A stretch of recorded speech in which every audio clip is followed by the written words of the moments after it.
As we begin, please turn off electronic devices.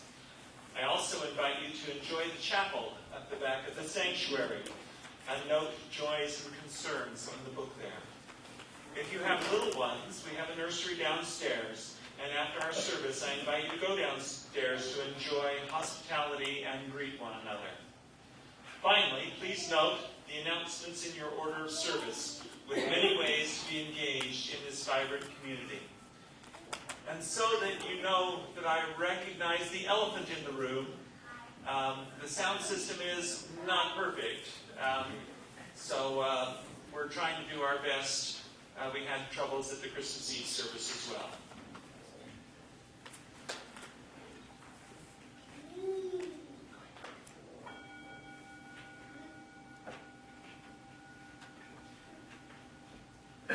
Come, whoever you are. You are welcome here. No matter your age, your size, the color of your eyes, your hair, your skin, You are welcome here.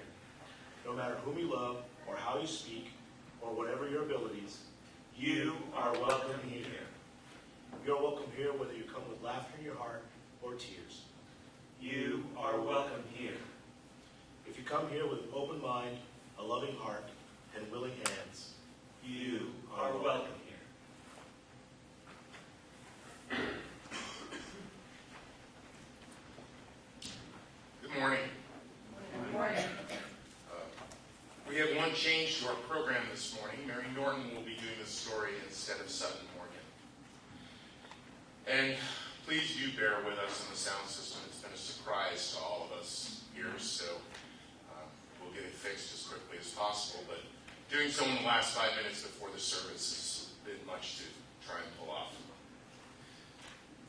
This morning, we who are gathered here, assembled, have made a conscious choice coming to this community. We live intentionally.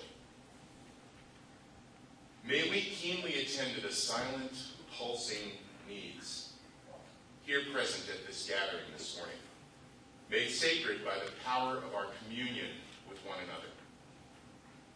Now please rise in body or spirit and join us for the singing of our first song, May Nothing Evil Cross This Door. Please open your hymnals to number 1.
do that. Please open your programs to our chalice lighting words. And join me in saying them. We light this chalice to affirm that we are a community of hope for all.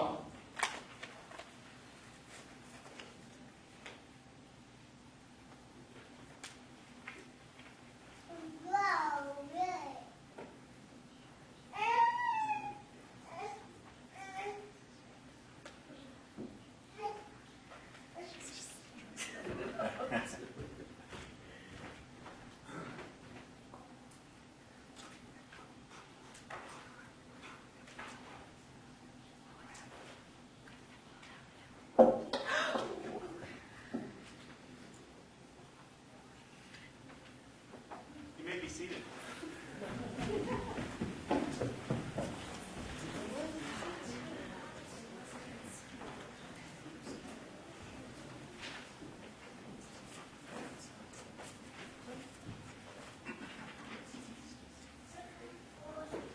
Can I have the little ones up with me, please?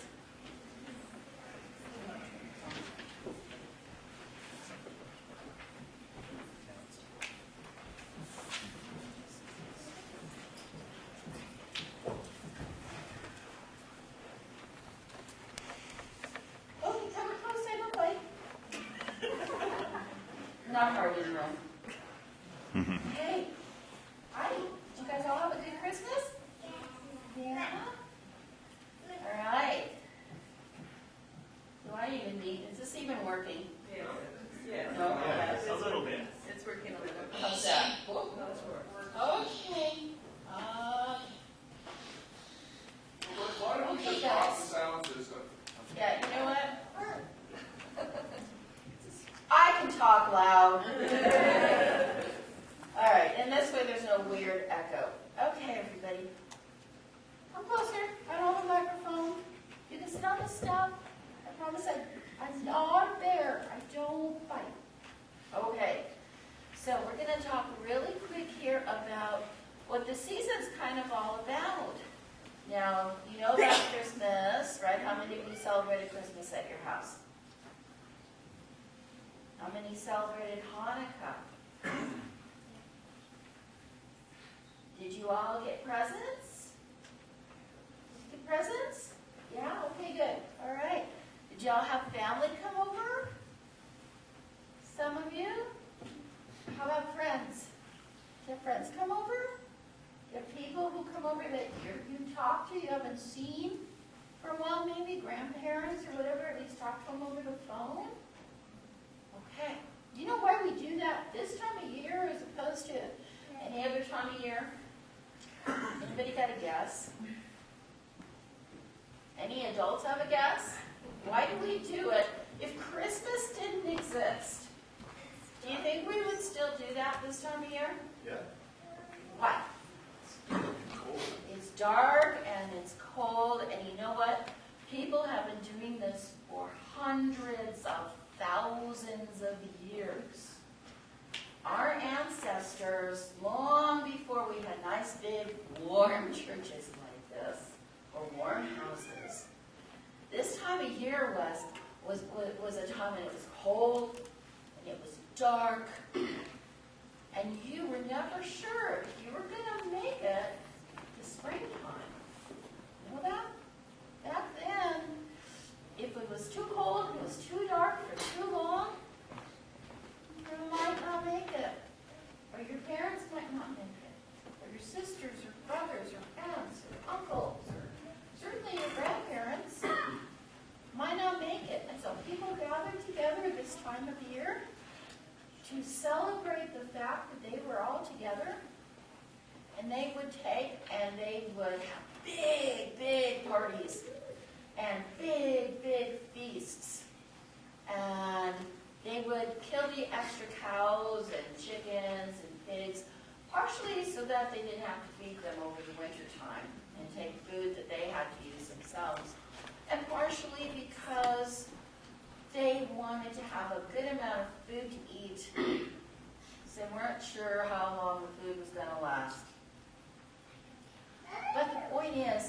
got together. We got together then, and we had reasons to. Back then, people didn't understand about science. They didn't understand that the sun had been going away and going away and going away, really was going to come back again. So they would light big bonfires, and they would pray to the sun, please come back. And by this time, after a week or so after that solstice, the sun was coming back. So obviously the sun heard them. Duh. So they had a big party because the sun heard them, and they came back. And this was also a time for saying, I'm sorry to people that you might have hurt. Okay? Because again, you don't know when you're going to see them again. Or you'd say goodbye to people that you might not see again.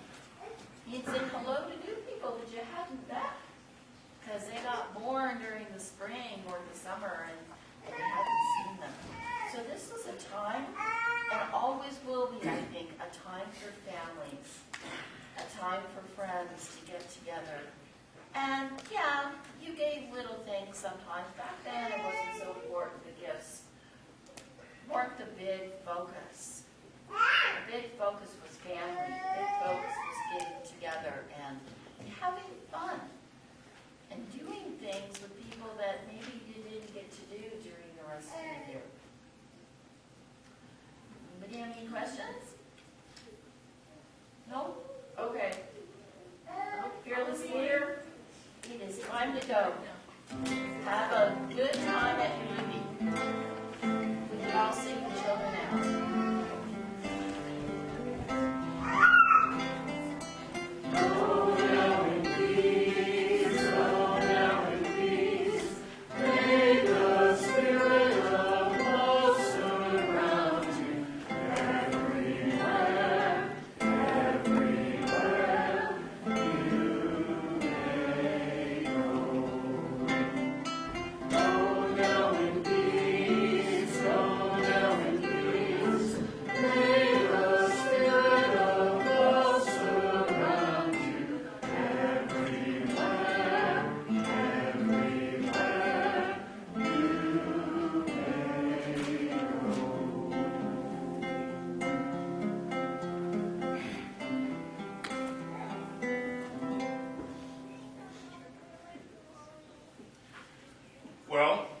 If you have trouble hearing us this morning, then I invite you to come closer, since we have no sound system, and there's plenty of room up front. So this morning for our meditation, I invite you, let's take one of the themes from the story. And this morning I invite you to think about the past year. And I invite you to think about someone with whom you perhaps would like to make amends, or someone who you wish would make amends with you. I also invite you to take a moment and think about the world over the past year. There has been so much going on that it is hard for me to know even what to name as I stand up front here. And so I invite you to think about what has been on your heart over this past year. And then, as I ring the bell here in front, I invite you to say the name of someone or something that you would like to make amends with, or which you carry hopes for in the future.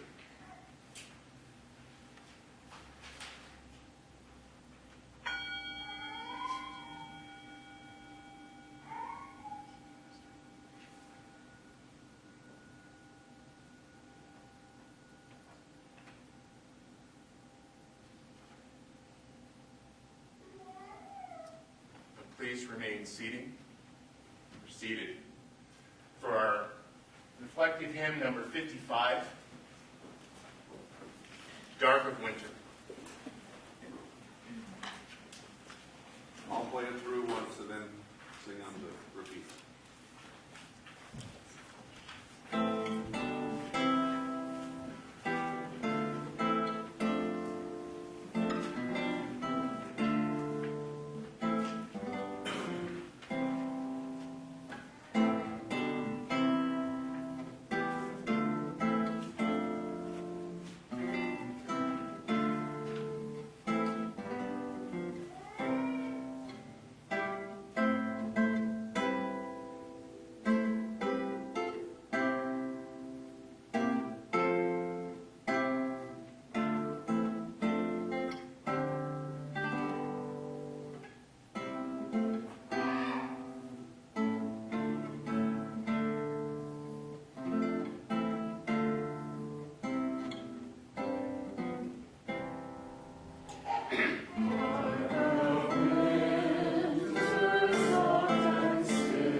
One way we here at South Valley support our community is to share our Sunday morning offerings.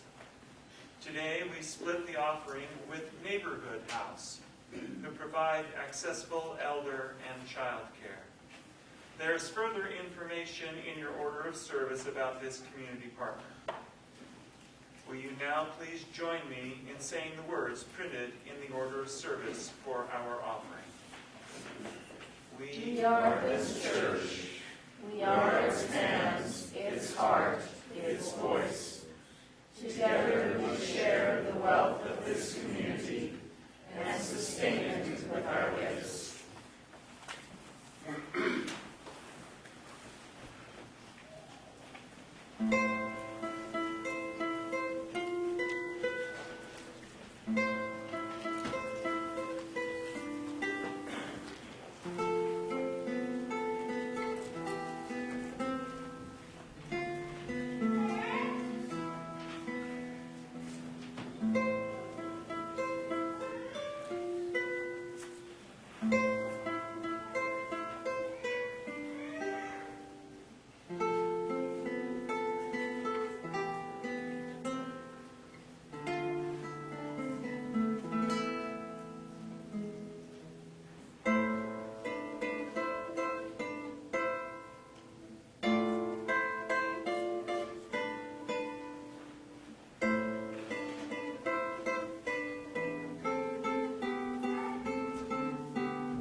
Thank you, David. Your playing is beautiful. Thank you. So, first of all, let me introduce myself, because I forgot to do that at the opening words. I'm John Cooper. I've been a longtime member of this community, and I'm a ministerial candidate with the Unitarian Universalist Association. And as I was starting to research for this sermon, of course I left it until after Christmas, like you do.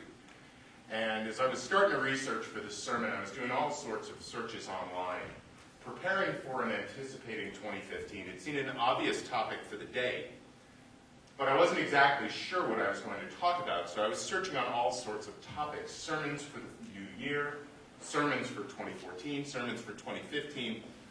And there was a finding, one thing I stumbled across that really was quite the distraction for all Saturday afternoon. And, you know, I was thinking about, Reverend Patty has been talking to us a little bit about making mistakes in our community. And she's been inviting us to make mistakes, saying that as we move forward and discover new ground, that we are going to make mistakes. And the site that I found was instantcheckmate.com. I don't know if anyone here is familiar with it.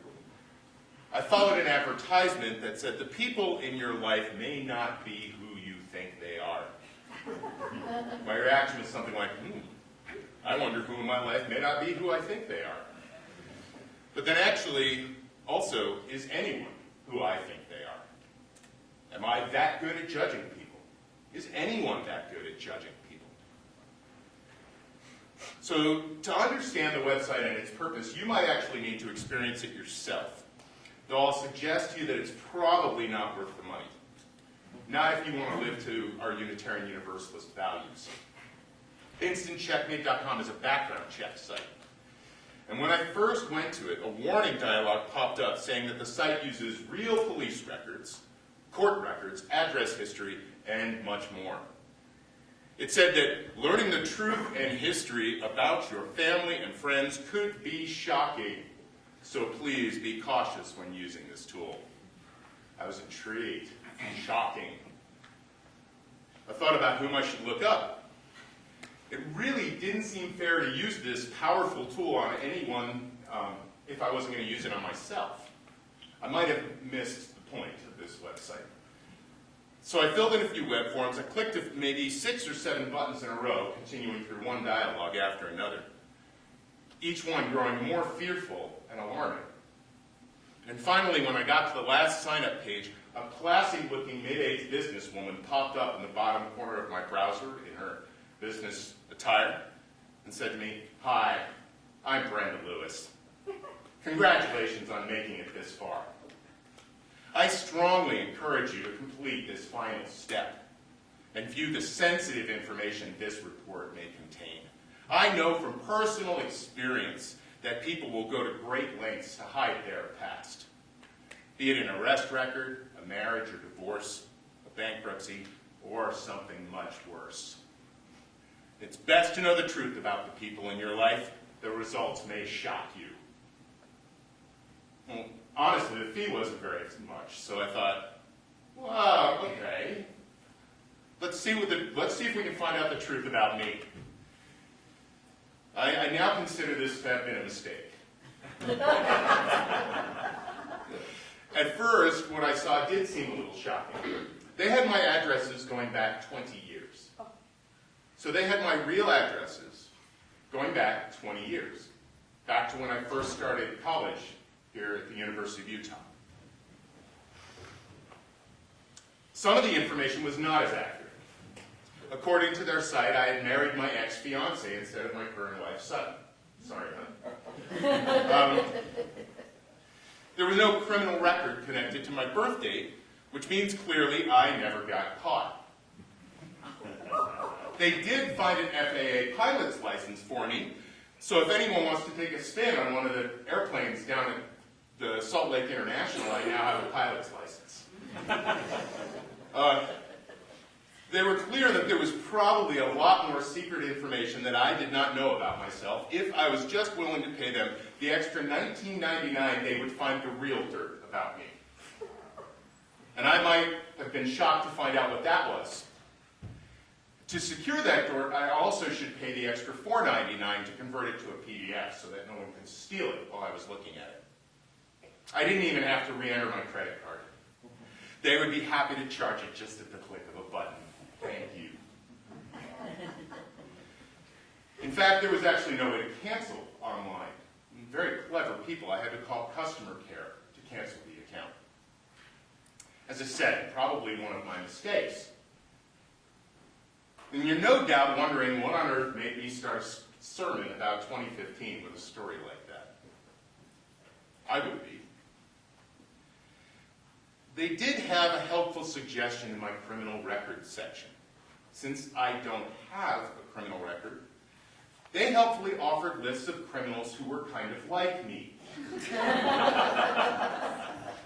And as I looked at the list of people with convictions and criminal records, people who had robbed, stolen, one who was convicted of murder, with names similar to John or Johnny, anything actually really with a joke sound. Something felt actually really wrong to me looking at this. The first thing I noticed is that 95% of the offenders were people of color. Which means that either that heartbreaking presentation represents accurately what's going on in our society, or this site was racist. The other thing that felt really wrong was some of these records went back 20, 25, 30 years. And these are people who had made a mistake of some kind. And here I was, years later, looking at their pictures, their home addresses, with a helpful Google map in case I wanted to find them. Their past mistakes available to me for a small fee, an amusement on a Saturday afternoon. I felt somehow dirty looking at the site. There was something really wrong with what was going on.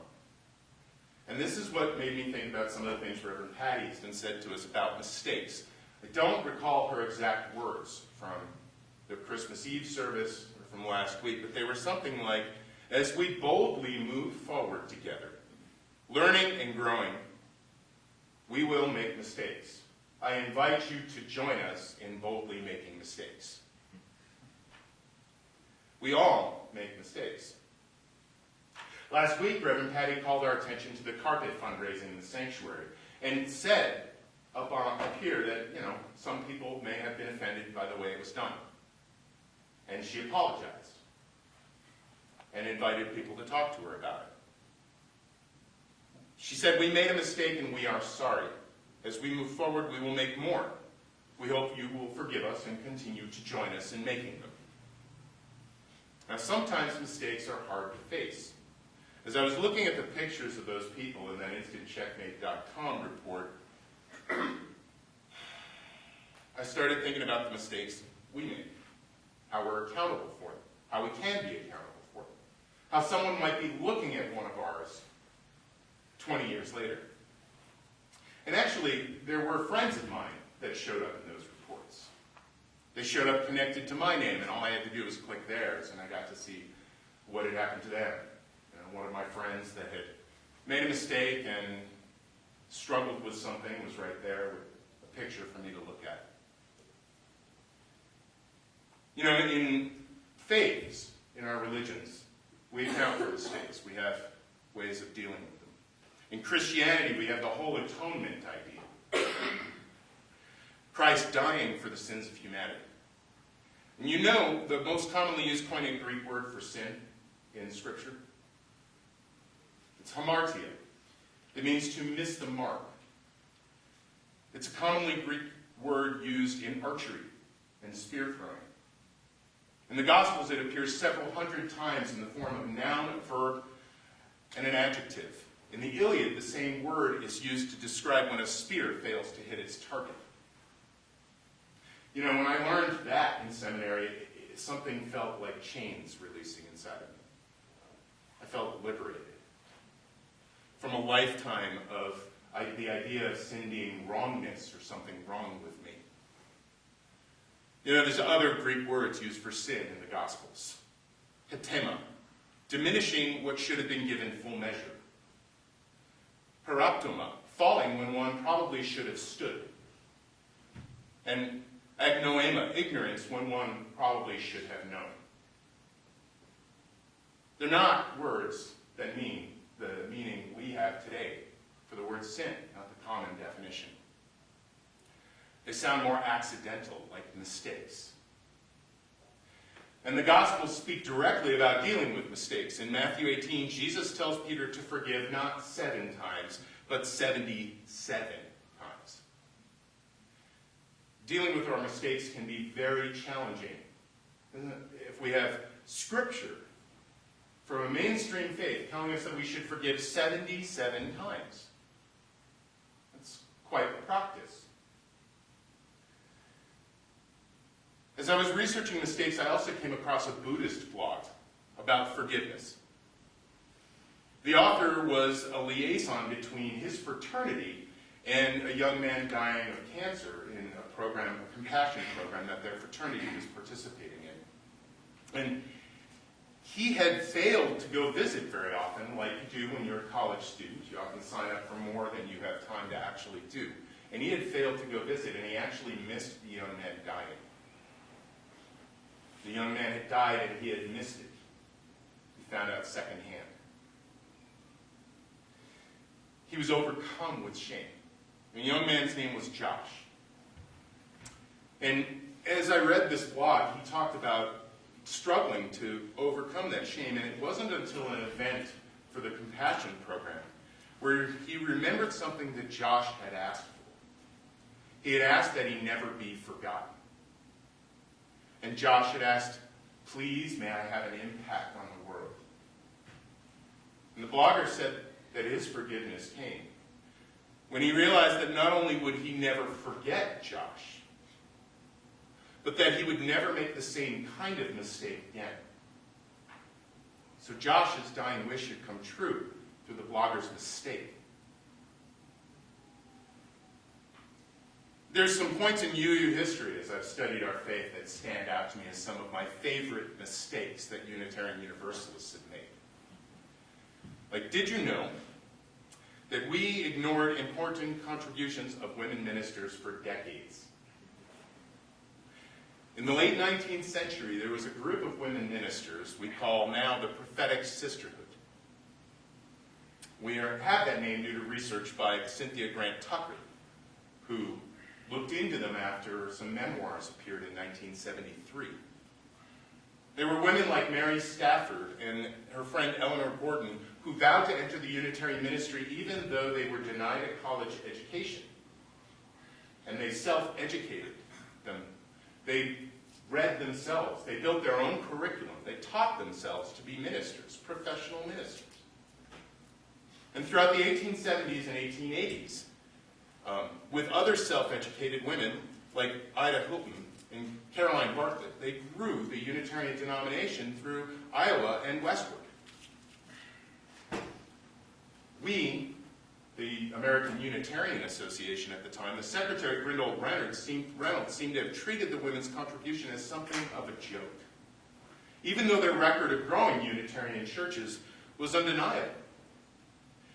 And when Samuel Eliot, a president, took over the leadership of the AUA in the 1890s, his response to requests of these women of the Prophetic Sisterhood to support women in ministry, Samuel Eliot's response was to help found a school for women to find their appropriate place in ministry,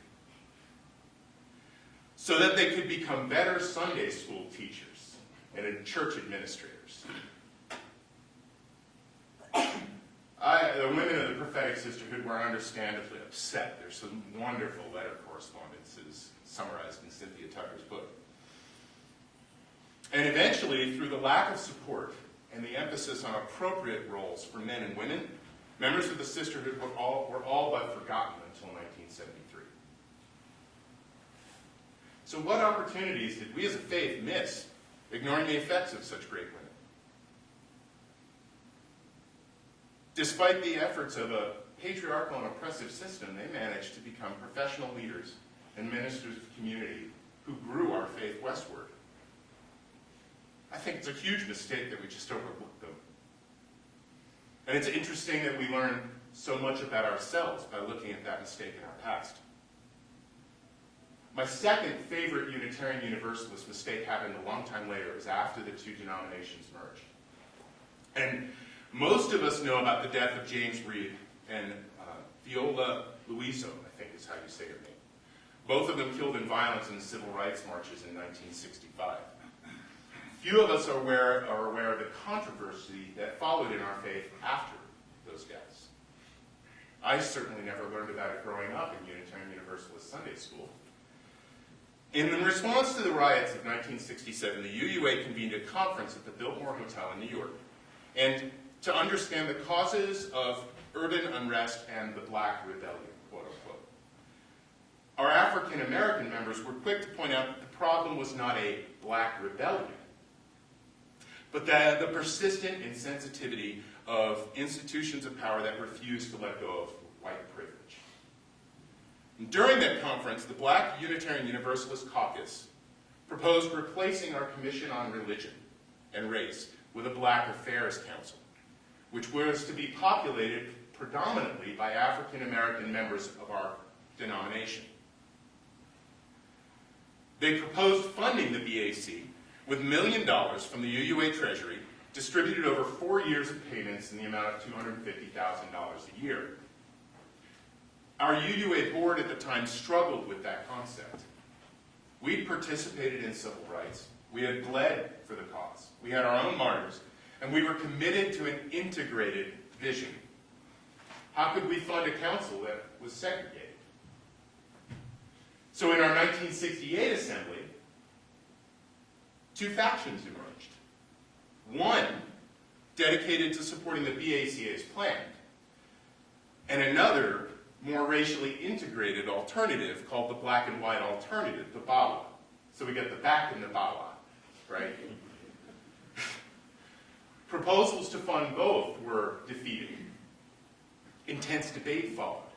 And eventually, the BAC was funded, and the General Assembly ordered the Board of Trustees to fund the council at the rate of $250,000 a year. The board continued to struggle with the structure of the BAC, since the UUA Constitution required all affiliates to refrain from segregation based on color.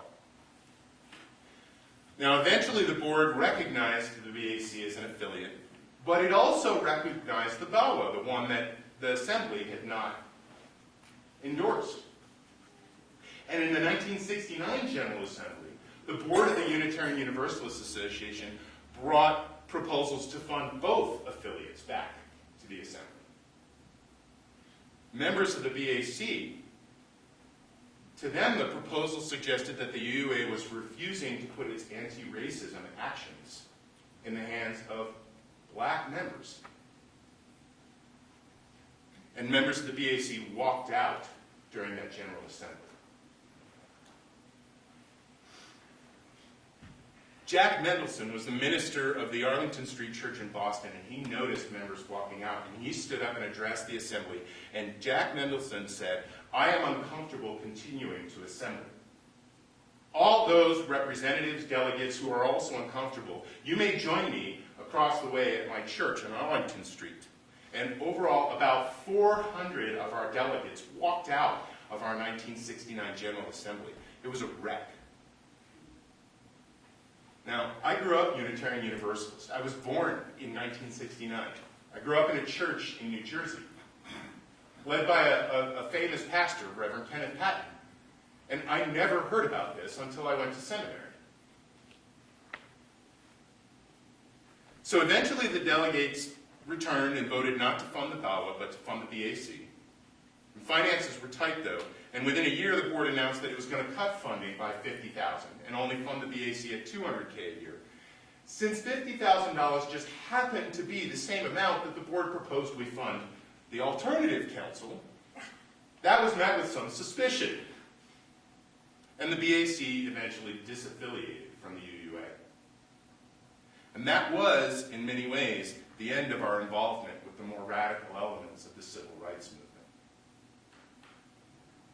I don't know, in Unitarian Universalist history, how many of us hear this? But because it's one of our mistakes. It took us nearly 40 years to figure out how to talk about it. We feel bad about our mistakes. And, you know, to help us understand, in 1970, the new president of the Unitarian Universalist Association learned that we had borrowed some money and that it was all coming due and that there were no plans to pay it back. So the outbound president kind of left a little note that said, "I owe you," under the desk blotter. And we coming due was about $450,000 at the time. So our attention understandably turned to not going bankrupt. And it kind of swept under the rug the whole walkout from 1969. So, by the way, if anyone wants to read more about this, there's a book by a minister named Warren Ross called The Premise and the Promise, which talks about the conjoining of the Unitarian Association and the Universalist Association. It's available on Kindle. So, I personally have a favorite mistake. So many of you know that I work as a chaplain. And I've been complimented by some of you about my work as a chaplain. And that work has not come without mistakes. There have been many. My favorite one happened one morning, a particularly busy morning. And I was on a nursing unit, and someone had died. And when I arrived on the unit, the nurses were frantic, saying, "It's been 6 hours. He's still in the room.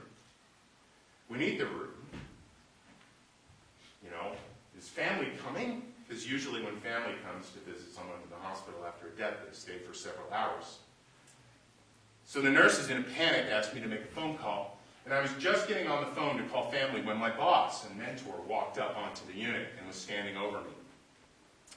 So I called the family member to say, "Are you guys coming to see your dead sister?" And he said, "What?" And I said, "Are you coming this morning to the hospital?" I didn't say that sentence. I said, "Are you coming this morning to the hospital?" He said, "Why?" And I said, "Well, I have a note here that someone called you last night." "No, no one called me." "Oh, I'm so sorry. I guess no one did call you. Your sister just died. I'm sorry." And he goes, "What?" And I said, "Well, that's why I was wondering if you're coming."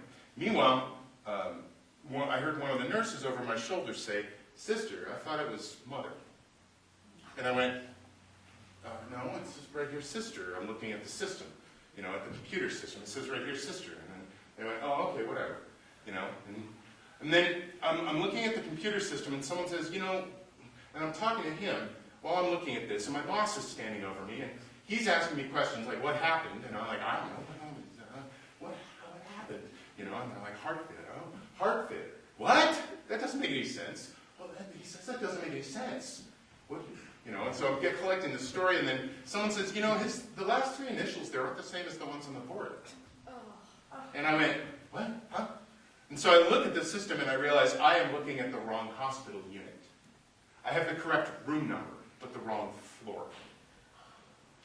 So I get back on the phone and I say, "I am so sorry. I think I am on the phone with the wrong person. I think your sister's fine." "I'm sorry." You can imagine his reaction. "What on earth is wrong with you?"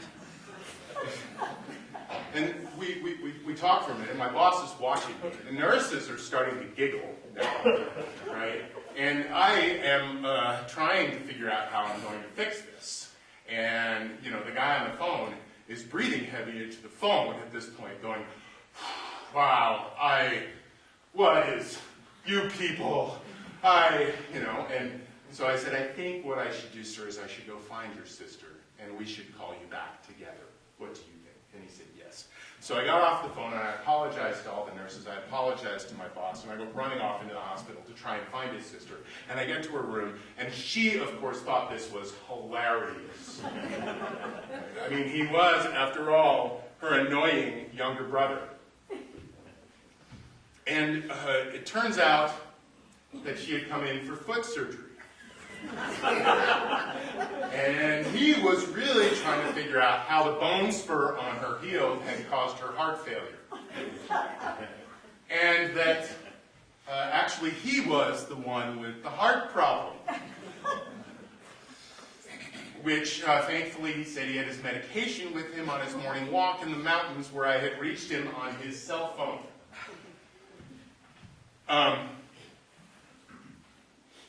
When I got back to the unit after calling and finding all that out, my boss said to me, as I was apologizing again, he said, "Fine apologizing. Great, great. You've been apologizing. You're great at apologizing. You have class. Go to class." And he sounded so annoyed. And I didn't really understand his annoyance.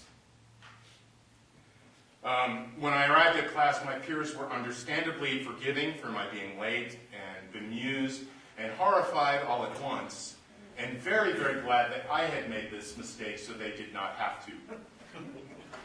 And when I saw later on in the day, I was with my boss again, and he said to me, my pager went off, and I called, and they said, "The family from this morning is here to see you." And my boss said, "Uh-oh, are you going to go?" And we decided that hiding from my mistake was probably not the best of my options. So I went. And when I went, the brother I called told me about his heart problem and how I had actually nearly killed him this morning. When I listened to him, I actually didn't try to make it okay.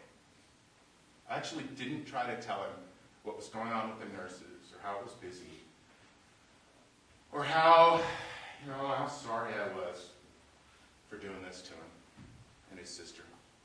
I just listened. I just listened to him tell me what it was like for him to get that phone call. And I realized something. I realized what my boss's annoyance was about. It was because the apologies were about me. The apologies were about me trying to make my mistake okay. They were about how I felt. It only became okay when I stopped trying to make it okay and just lived with the mistake and listened and watched and learned. So maybe, as we're being bold, moving into 2015, maybe when we do things that are bold, we're going to make mistakes. When we do things like call women ministers to our congregations in a time where there is no education or tolerance for women ministers. Or when we do things like try to become engaged in a civil rights movement without fully understanding the complexity or our own role in it. Our own role in race relations and in privilege. When we do things like try to help people with death and dying. We're going to make mistakes, and those mistakes are going to matter a lot. But we also have the opportunity to learn. And as I look at the world that we're looking at right now, when I look at the events in Ferguson, when I look at my fellow pastors posting about their marches for the hashtag Black Lives Matter movement, which if you are unfamiliar with it, I suggest you look it up and see what's going on there. It's a little heartbreaking because it's a little bit of both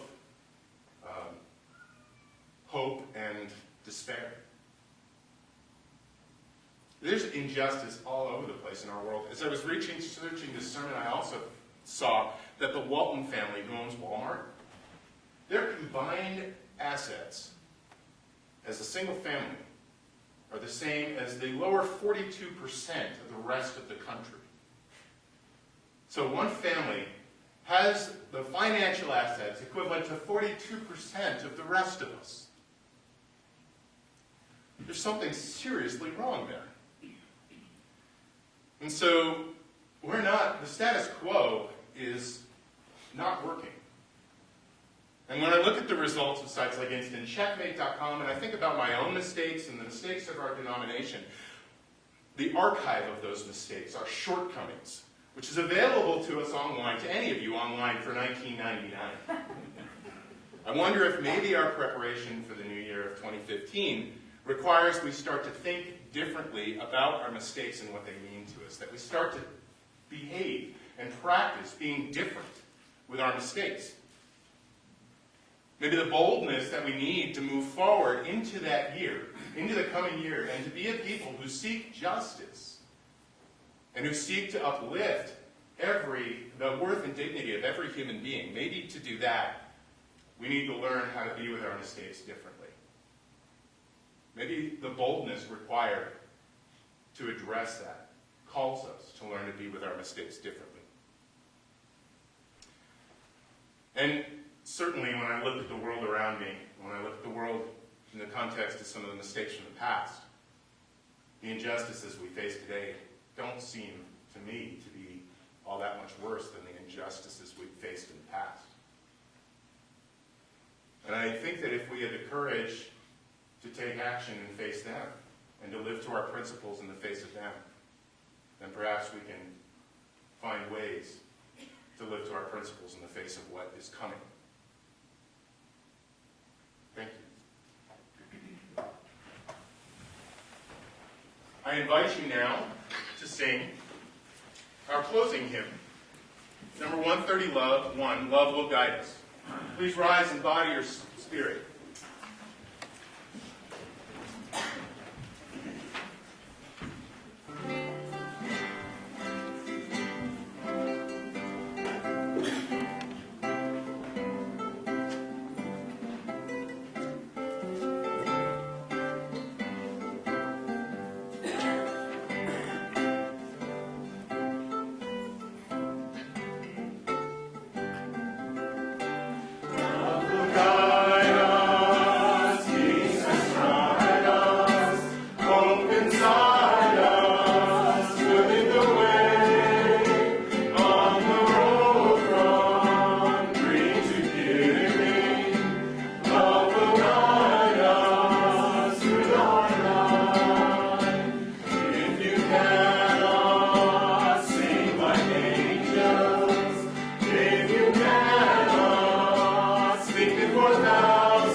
I invite you to keep it illuminating and burning in your heart, and to let it illuminate the shadows of the world.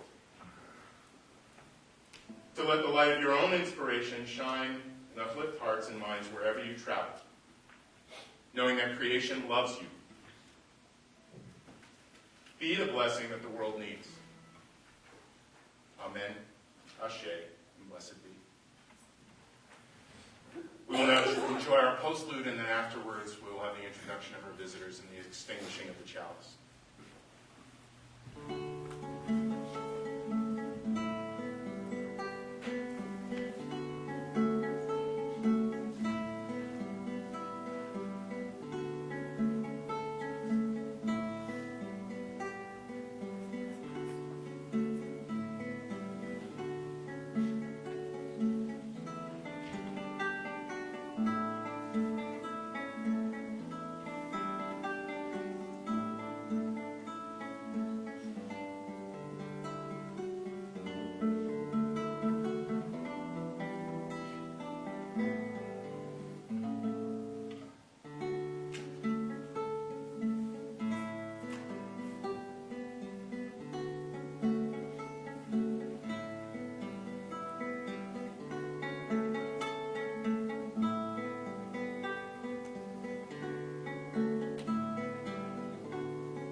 Thank you again, David.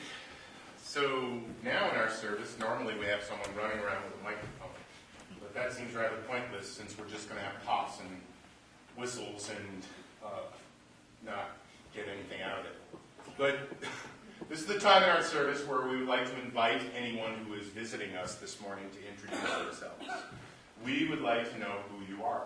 We would even like to know briefly what brought you to us. So if you are visiting us this morning and you feel comfortable introducing yourself, I would invite you to stand up.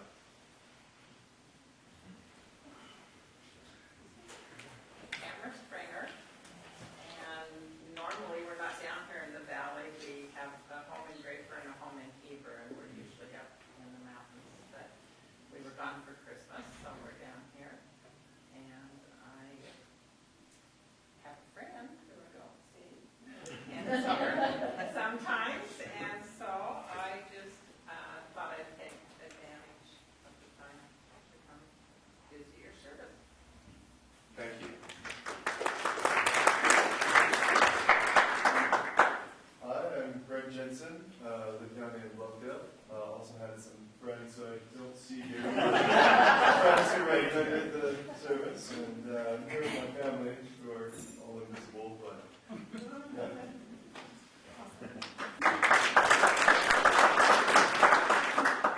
I'm Susan Wright. Unfortunately, I am here with my daughter. I usually spend winters in Yuma, where it's nice and warm, so I'm rather freezing. But I enjoyed coming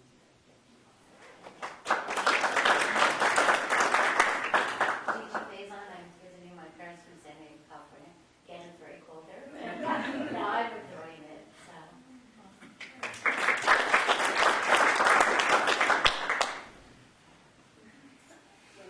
Sure. So this is my daughter, Caitlin. Her boyfriend, Nash, and they're just from Logan, so they aren't that hard to know, but raised Unitarian kid over here.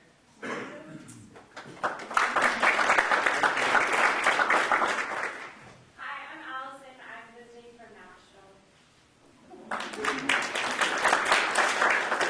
Okay, I'm Rory. I usually do Salt Lake.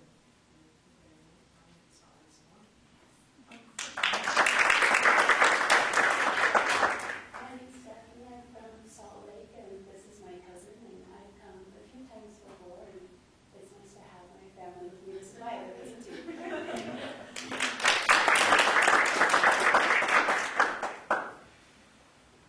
Well, thank you.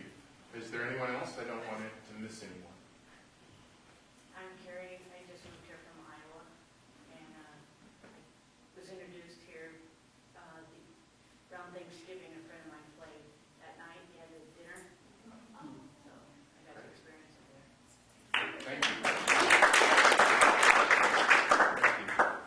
Well, we invite you all downstairs to what we call our Cottonwood Cafe for coffee and social gathering. I don't know, do we have anyone who's doing a newcomer's circle this morning? Or we're a little, some of our regular members are traveling and wandering. So just, if you're new and you have questions, just feel free to find anybody who's pretty much wearing a yellow name tag. And if they can't answer you, hopefully they'll find someone who can.